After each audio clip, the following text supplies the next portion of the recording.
চট্টগ্রাম শহরে 75% বিল্ডিং ঝুঁকিতে আছে। সিটির নিচে 6 মাত্রার ভূমিকম্প হওয়ার সম্ভাবনা আছে।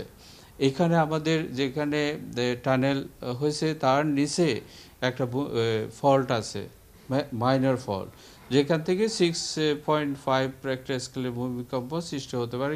1762 সালে যে ভূমিকম্প হলো এরপরে আর কোনো ভূমিকম্প ওই এলাকাতে হয় নাই।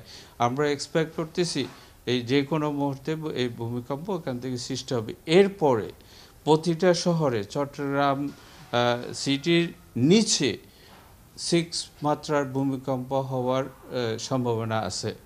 এখানে আমাদের যেখানে টানেল হয়েছে তার নিচে একটা ফল্ট আছে, মাইনর ফল্ট, যেখান থেকে 6.5 রেক্টার স্কেলের ভূমিকম্প সৃষ্টি হতে পারে, কিন্তু এখন সেটা একেবারে ঘুমন্ত অবস্থা আছে, নড়াচড়া করে না সে।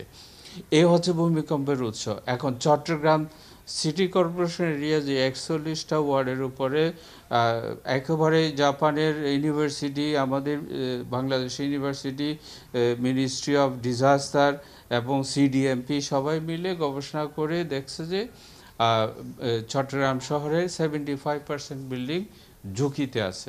এখন ঝুঁকিগুলো কি কি? একটা ঝুঁকি হচ্ছে বিল্ডিং একেবারে ভেঙে যাবে, ভেঙে গিয়ে লোকজন মারা যাবে, এটা রিপেয়ারও করা যাবে না। আরেকটা হচ্ছে যে মধ্যম ধরনের ঝুঁকি যেগুলো আছে সেগুলো হচ্ছে বিল্ডিং আছে কিন্তু মারাত্মক ধরনের ত্রুটি আছে, সেগুলো সংশোধনযোগ্য কিনা অ্যাসেসমেন্ট করে দেখতে হবে গবেষক দিয়ে। এরপর আছে মাইনর যেই ত্রুটি আছে সেগুলো রিপেয়ার করে দিলে হয়ে যাচ্ছে।